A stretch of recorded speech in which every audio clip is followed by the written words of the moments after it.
Where do people go when they die? Emily had been asking herself that question all the way on the plane from Ottawa to Winnipeg. Or rather, where was her biological mother now?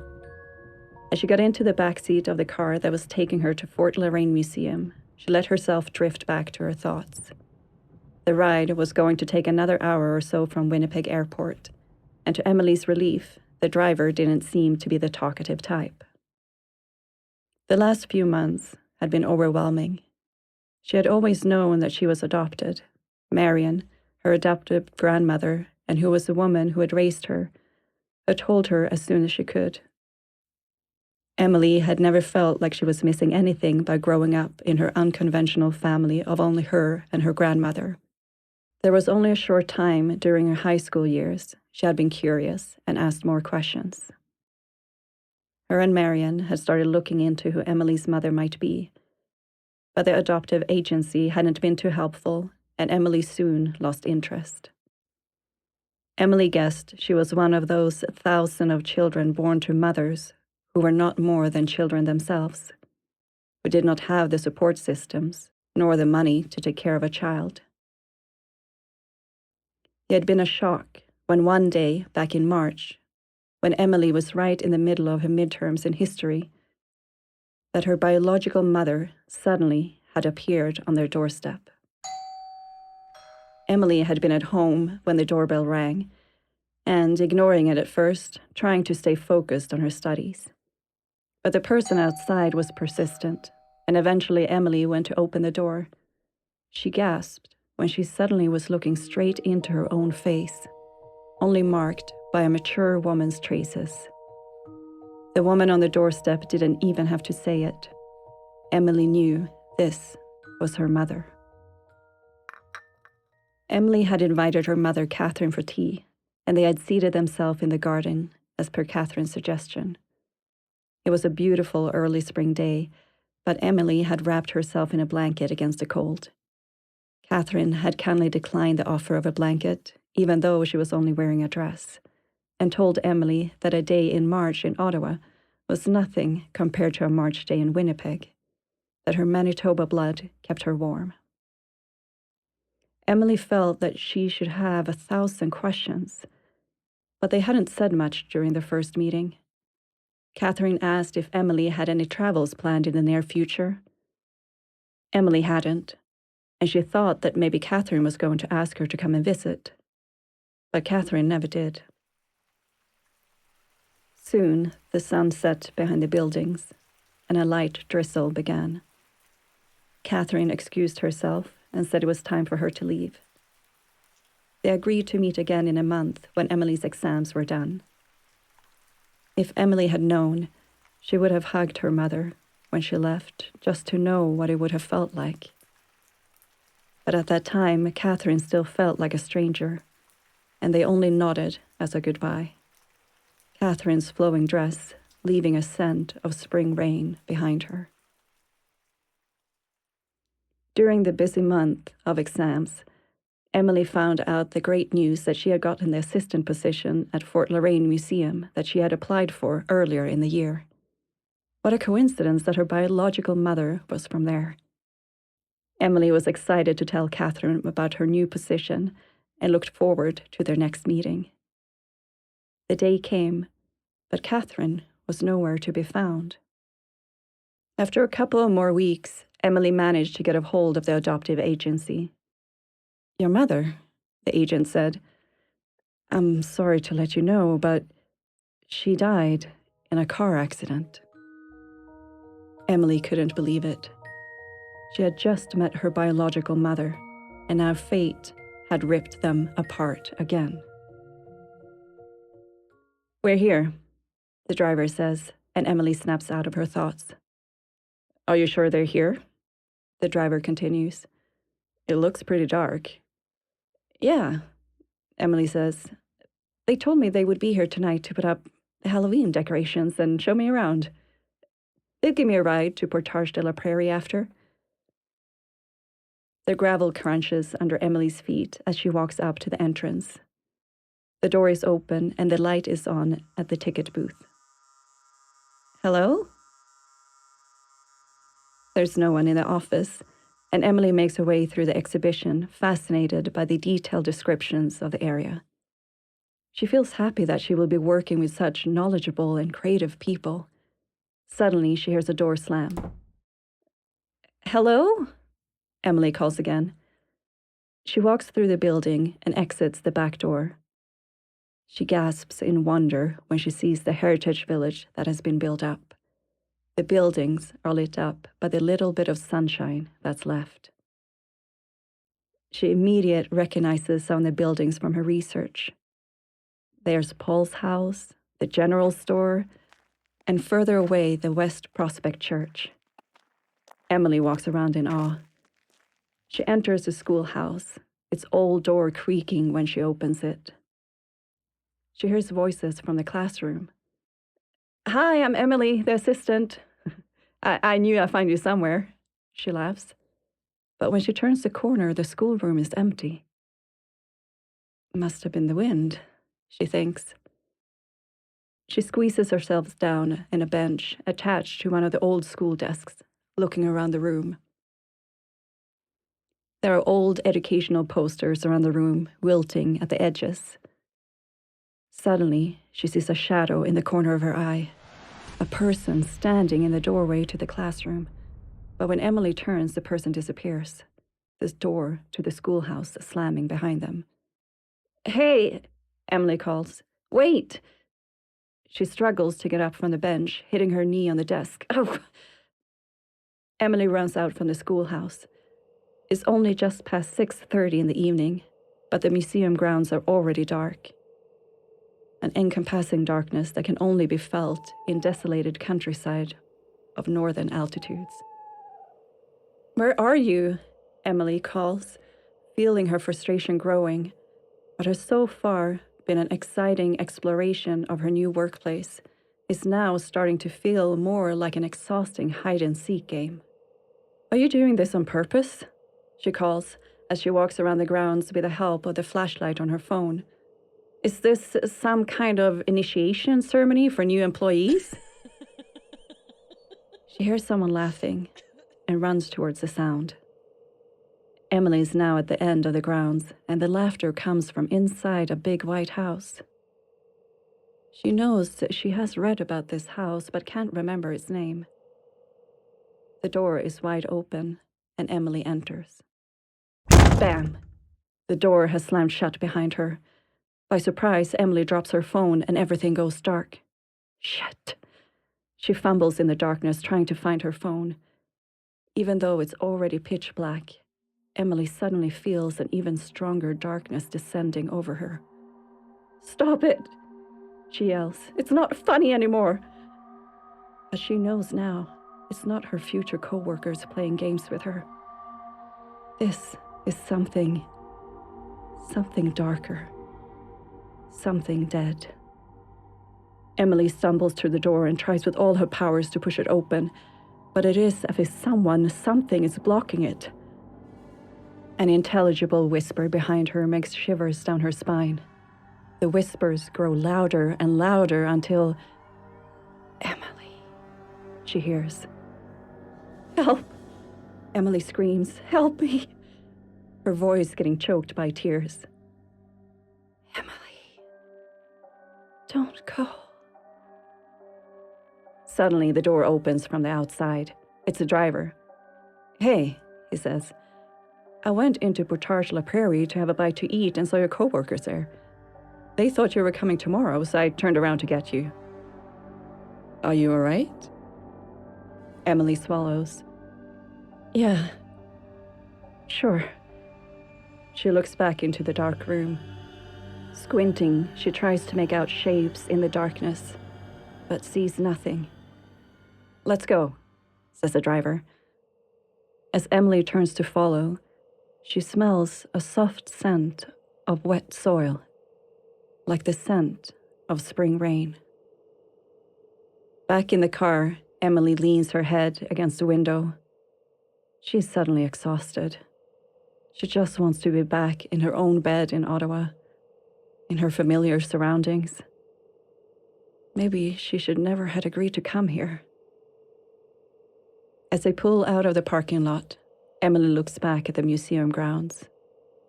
And then she sees her. It's a shape of a woman in a flowing dress. The woman is running, her hands outstretched, as if trying to reach the car, as if trying to stop them. Emily screams, and the driver turns his head looking back, not seeing the oncoming car.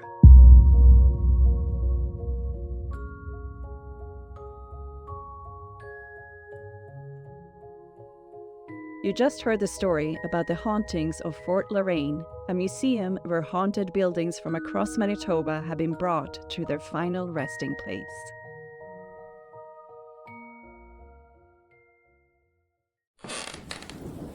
From the Ghost Next Door podcast. Should we take that again? Yes.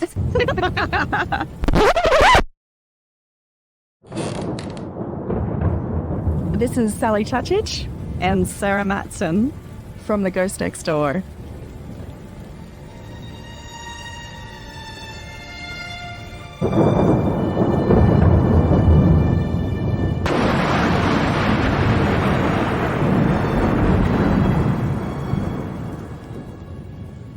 So we would like to welcome Kelly Parent-Smith and Ashley Barnes, who are co-owners and lead investigators at Winnipeg Paranormal Group in the province of Manitoba, Canada.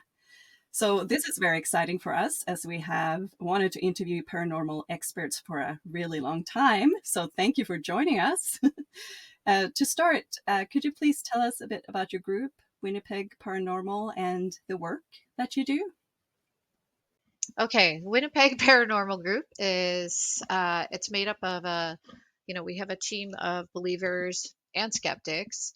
We go into mostly private residences. People contact us because they suspect that there may be something spiritual, paranormal going on in their home. I liken us to more of like the Ghost Hunters show, where we go in with different equipment, and because we don't want to rely on just our feelings, we're trying to get concrete evidence for our clients. We also do public events, like public investigations and things like that, to educate people about what we do, what's out there, and to help people feel more comfortable talking about these things. So that's wonderful. So what exactly is it that you do when you investigate a private home? What kind of equipment do you take with you? Wow. Whatever equipment we we have. Ashley and I are going poor buying all of these things, but there's a lot of different gadgets out there. I mean, you can really do investigating with just like your phone and some video cameras and things like that. But like we have a lot of fun gadgets out there. We used a ghost box. We use all the different kinds of K2 meters. We have a DVR system so that someone can look at the monitor while we set up video cameras in the room. If you've seen it on TV shows, we most likely have it. There's all kinds of unique things out there and it's all about experimenting to see if it's can be explained away as like a real world explanation, or something beyond that we can't quite explain. And that's what we're always looking for. Either way, we want to help the client to feel more comfortable in their home so that they can sleep at night. Is the ghost box the device where you can speak with the ghost through radio signals? It is. It's a really fun tool. People either love it or hate it, I find. So you have all these gadgets and tools, and what would you say is proof of a paranormal phenomenon? For me, it's when we get corresponding answers across multiple devices. So like Kelly was saying, we don't go in with just one piece of equipment. So we're looking for validation across multiple ones. So if we're getting the answer on the ghost box, is our cat balls lighting up? Is the REM pod going off? Is K2 going off? Can we validate it in other ways other than just with that one piece of equipment? Yeah, that makes sense. And recently you had an investigation at Fort Lorraine Museum, which we just heard the story about. Could you tell us a bit about that investigations and your finds? Well, we did find that a lot of the groups had similar experiences across, in the same locations. So we had a lot of responses of like being watched that came across some of our devices. We're watching you. Um, a lot of our attendees got touched in a particular house. Was that the case house? That was the Burton house. Oh. Yeah. In my group particular, we had 6 women sitting around a table, and every time a man, one of the male attendees, came into the room, over the ghost box very clearly, it would say, "Keep going." And when we spoke to the curator, when we spoke to Emma about it, she said, "Oh yeah, that's a common experience, that men are not really welcome in that house and women are quite enjoyed." Oh, It pleases me no end to hear that the ghosts are feminists. so at Fort Lorraine Museum, there are several locations that you can say are haunted or have these phenomenon. Yeah, I would say that there is significant activity in many of those locations, even the ones that we didn't go into for the public. We're actually planning to do a private investigation there because there is so much activity. It's a pretty fascinating place. We've been trying to get in there for years, and I mean, I've heard a lot of stories through the years that it was haunted. So Yeah, I mean, I was there last year with a group of people, and one person in our group, she actually had an experience when she went into a house. I can't remember the name of the house, but we were alone because it hadn't opened the actual museum yet. But she went into this house and she heard laughing children, and she was very surprised to hear children because there was no one there. And that was her experience. I went into the same house later on, but I didn't, unfortunately, have an experience. So it seems like a place that is quite quite haunted. Can you tell us about your favorite experience there in terms of any encounters you had with the supernatural? Well, for me, I think it was the story I was telling you, where we had all the women coming around the table, and the men were not welcome. We found it absolutely hilarious. Um, and at the same time, while that was going on, we could also see a shadow in the hallway that was kind of like poking around the corners and looking in on us. Um, but I think any experience that we could validate with Emma was absolutely incredible for us. Mm-hmm. yeah, most definitely. Like I thought it was interesting that we got the same answer that you guys, our group had the watching you, the same exact place that you did, Mhm. and we had no idea. It came across on one of our devices, and in one of the rooms where they have like the little the doll in the baby carriage, the ball kept lighting up, and it was interacting with one of the people in my group. So I thought that was pretty neat. That's interesting because I did see a television episode with another group of ghost hunters that were in the same location, and they had a very similar experience with the crib and their device lighting up. Mm-hmm. Yeah, I believe it. There's something attached to some of those things in the house, definitely.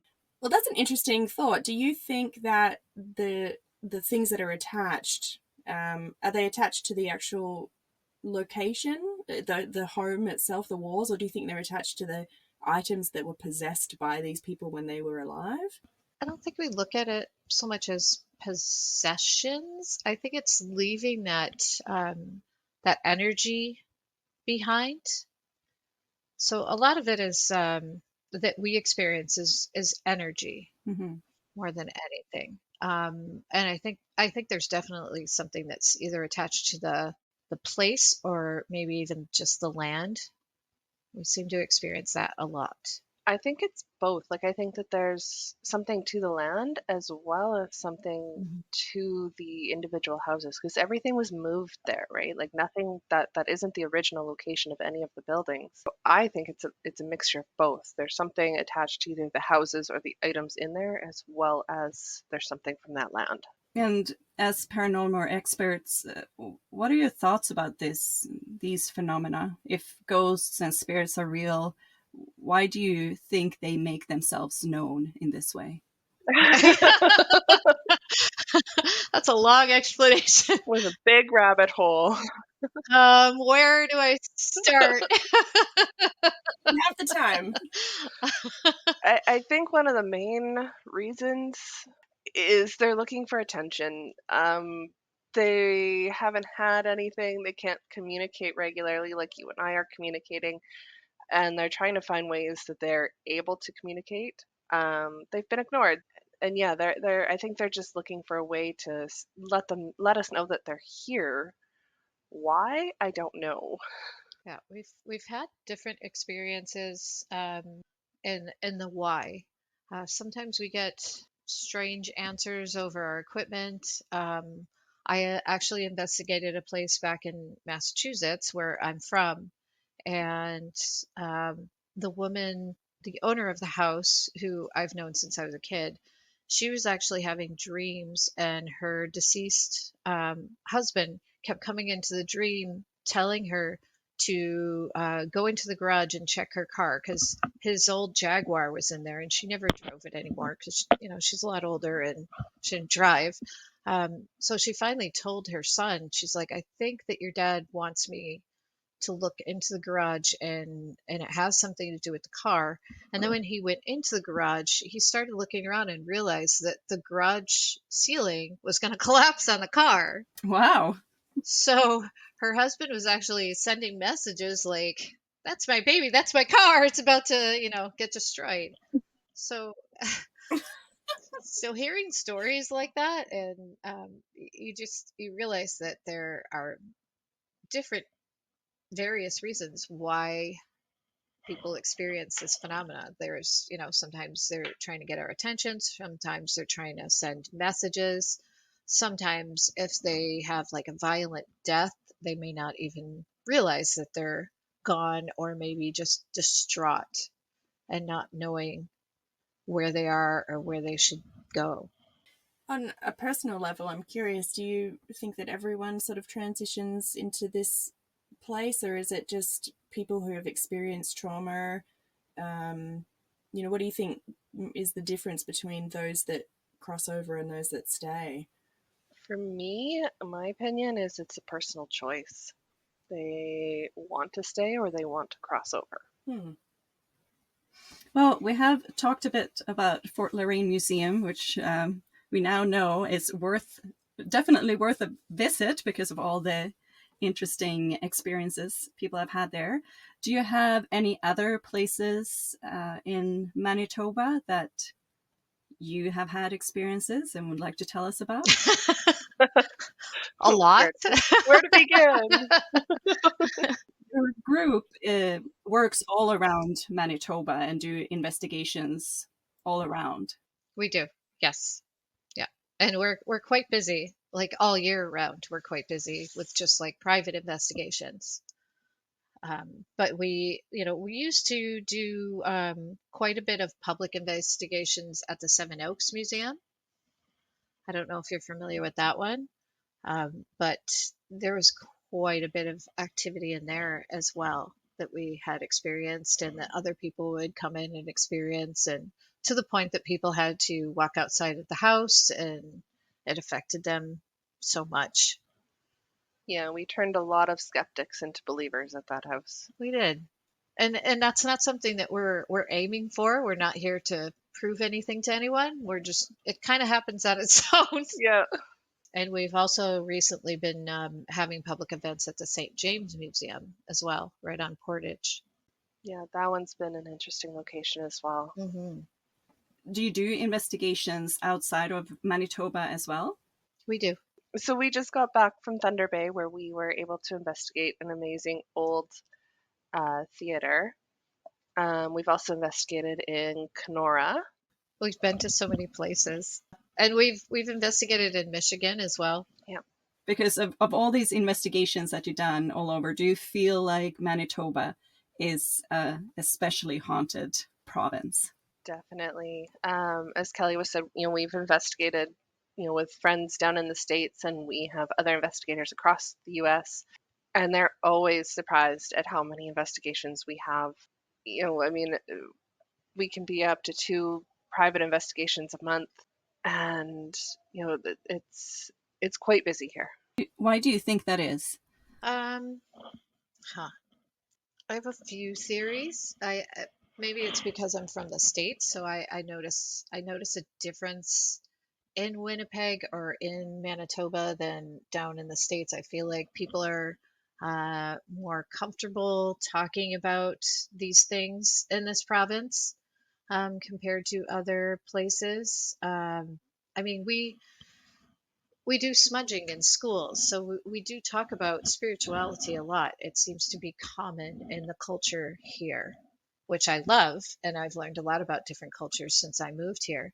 So I think it's something that's more of a second nature type of thing for people here, that they're just like, well, it could be the spirit of so and so, and it's like everyday conversation here. But if you say that to somebody where I'm from, they look at you like, are you okay? Should you be talking to someone?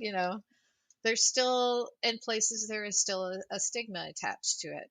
But here, people are very comfortable with, I think, for the most part, I don't know, you can agree or disagree with me, but I think people are much more comfortable talking about it here. I think if you also look at the physical parts of Winnipeg and Manitoba in itself, right? Like, we have a lot of ley lines that join up in Manitoba. We have the limestone underneath of us.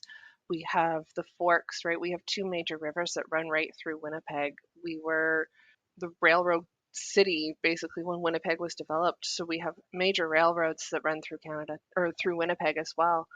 And all of those can contribute to energies and spirits, coming and going through Winnipeg as well. Fascinating. Well, as we wrap up, we have a bit of a bonus question for you.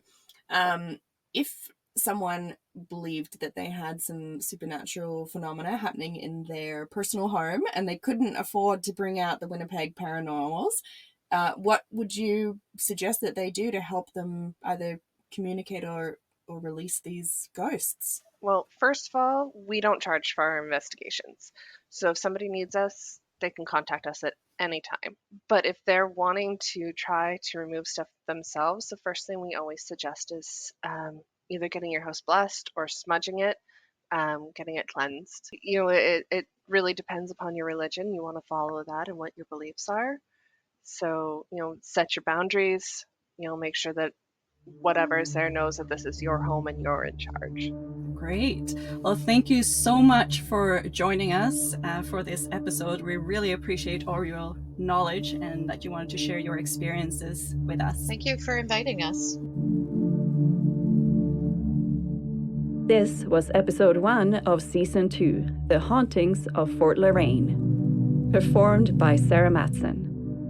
This story is a creative reimagining inspired by the hauntings at Fort La Reine Museum in Manitoba, Canada, written by Sara Mattsson. This episode features an interview with Kelly Parent-Smith and Ashley Barnes, who are co-owners and lead investigators at Winnipeg Paranormal Group in the province of Manitoba, Canada. You can find us on YouTube and all your favorite podcast platforms. Please support us by subscribing and following us on social media at Ghost Next Door Podcast. Our next haunting episode will be released in November 2024. Happy Halloween!